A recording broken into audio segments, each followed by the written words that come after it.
ヒロアカってさ、いろんな個性が出てくるけど、一番強い個性って何なのかな？そうですね。個性には様々な特徴があって、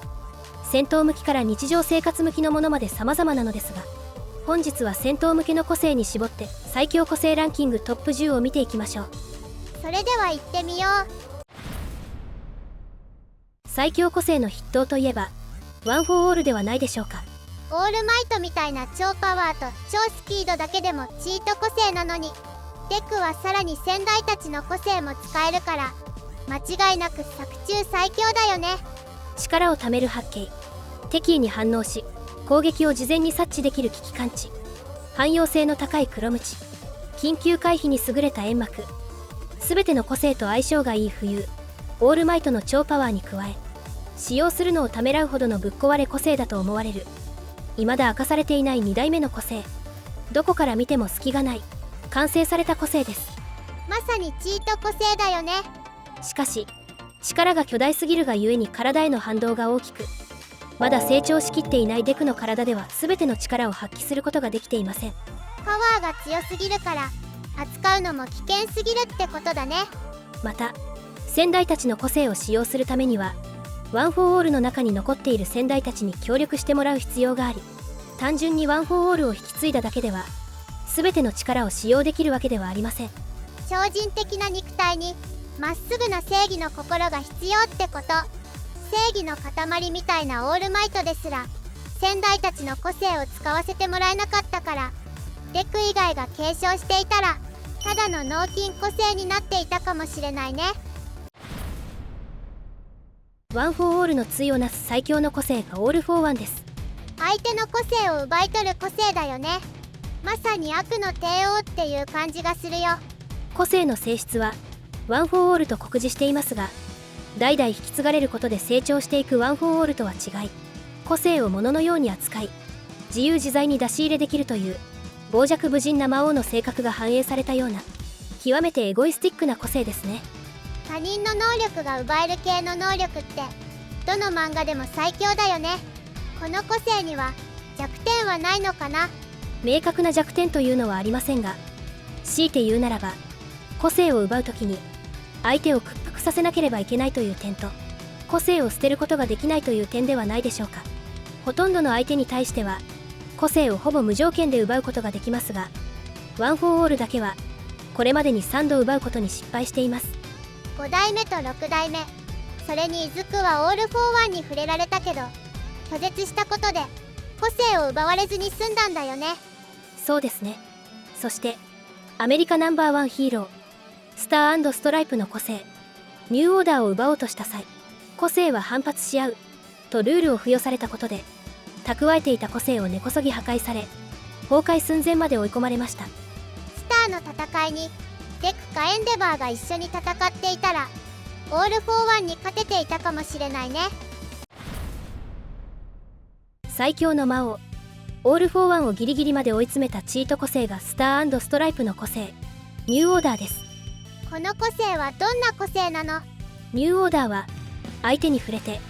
名前を呼ぶことで好きなルールを付与できる個性です。ちょっと何言ってるかわかんないですけど、例えば信楽戸村の心臓は止まると命令すると相手を即死させることができます。直接触るデスノートみたいなものだね。この効果は無生物にも有効で、レーザーを掴んだり大気を固めて自分を疑似的に巨大化させれるなど正真正銘何でもありなチート個性です。これってワン・フォー・オールよりも強いんじゃない？弱点とかないのかな？ニューオーダーにも弱点はあります。一つは名前がわからないとルールを付与することができないという点です。信楽と戦った時、信楽戸村は心臓が止まるとルールを付与しましたが、信楽本人の自我がはっきりしておらず、信楽戸村なのかオール・フォー・ワンなのか自分でもわからない状態の相手には個性が不発してしまうのです。記憶喪失の相手には無効化されるってことか。もう一つは強化に上限があるという点です。それはどういうこと？スターは自分自身に能力を使うことで身体能力を常に強化していますが、オールマイトほどの超パワーを付与することはできませんでした。同様に信楽の崩壊を受けた時、自身の体を強化し、崩壊しないようにルールを付与しましたが、強化限界に引っかかり、崩壊の個性を防ぐことはできませんでした。無限に弱くすることはできるけど、無限に強くすることはできないってことだね。それらの弱点を差し引いたとしても、チート個性には変わらないでしょう。こちらもチート級の破壊力を持つ個性、崩壊です。ヒロアカのラスボス、信楽と村の個性だね。この個性はどんなところがヤバいの？この個性は、誤視で触れたものを問答無用で崩壊させる個性で、オールマイトだろうが、ギガントマキアだろうが一撃で葬り去ることができる即死個性です。触ってしまえばその時点で勝負が決まるってことね。覚醒前は触ったものしか崩壊させることができなかったので、遠距離攻撃ができるヒーローなら対抗することができましたが、個性覚醒後は崩壊の力が伝播するようになり、地面に触れるだけで街一つ消し飛ばすことができるようになりました。崩壊で崩れてきた瓦礫に当たっても即死ってチート個性すぎるよね。崩壊の個性には弱点がないのかな？唯一の弱点は、崩壊を伝播させるものがない空中戦に持ち込むことと、相沢先生の抹消で個性を消すことだけです。相沢先生は対個性のチート能力だから、善意に効くとして空中戦だったら戦えるんだね。空中に浮かせてしまえば、手に触れられなければ攻撃することができます。しかし最終決戦では肉体を成長させて無数の手を発生させることが可能になったため、弱点を克服したと言っても過言ではないでしょう。続いての個性は TWICE の持つ個性2倍です。この個性はどんなところがすごい個性なの？2倍の個性は分身を作る能力なのですが、恐ろしいのは分身自体が強度以外弱体化しない点です。それはどういうこと？通常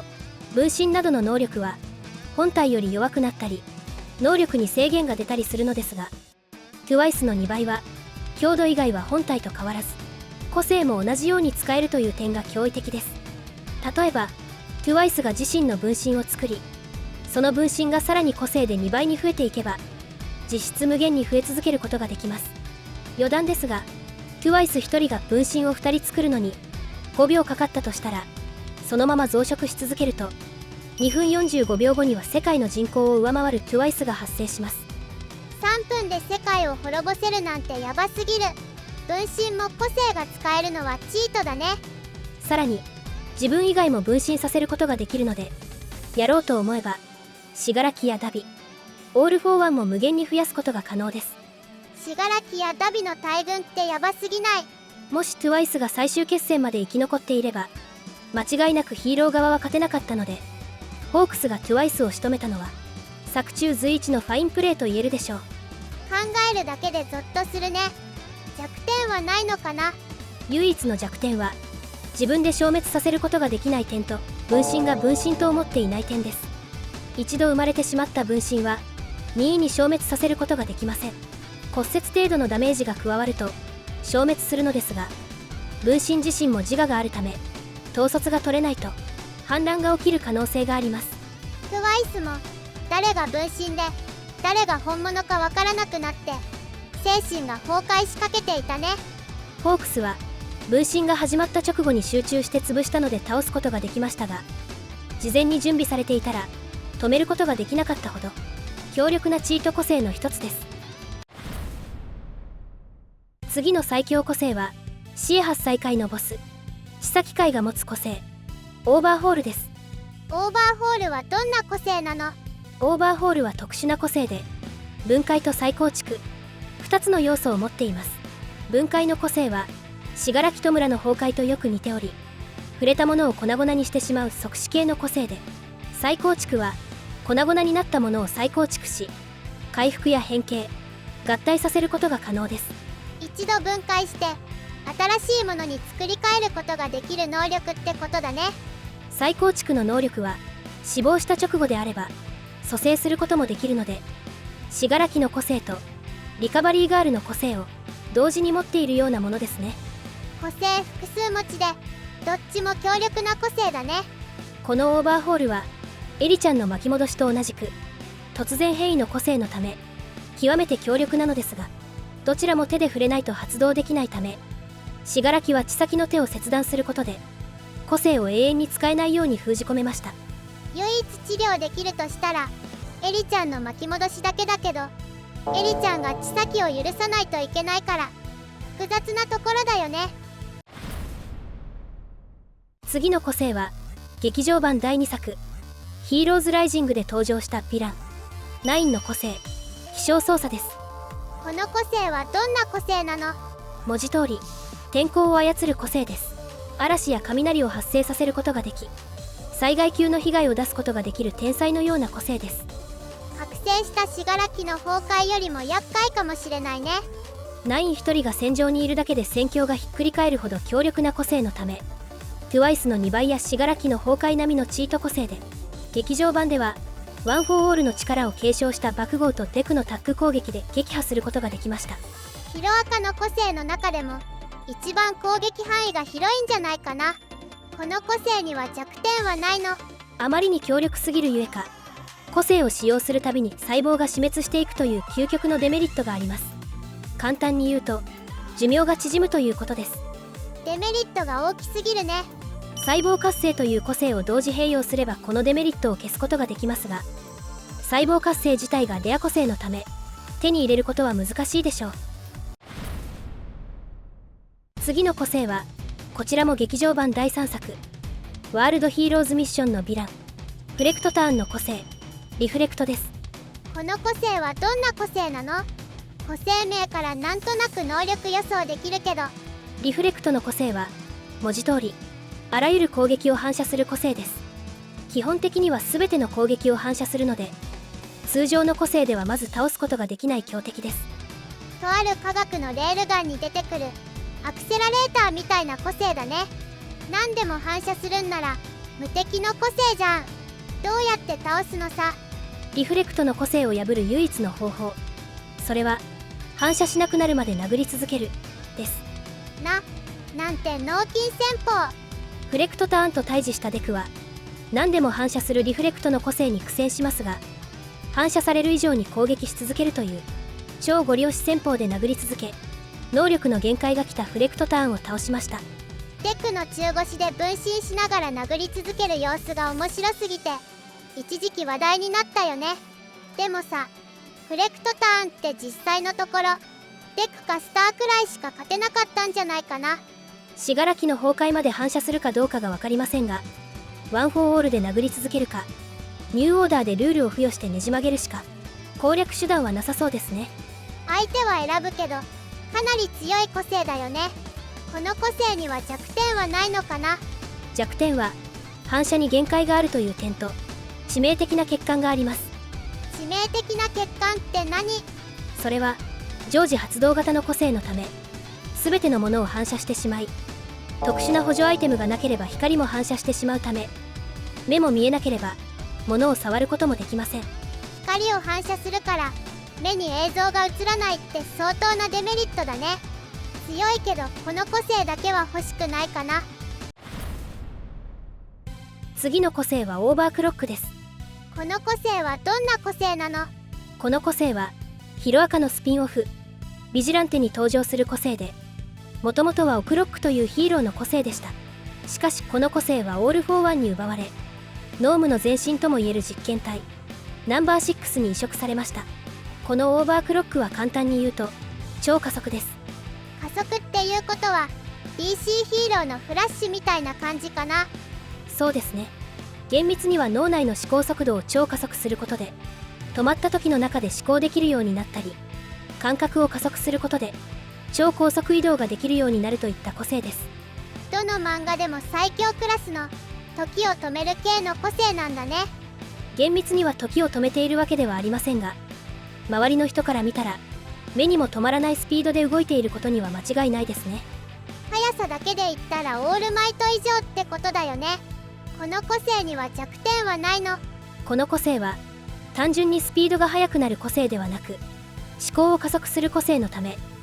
脳への負担が大きいのが弱点ですね。あまりにこの個性を使いすぎると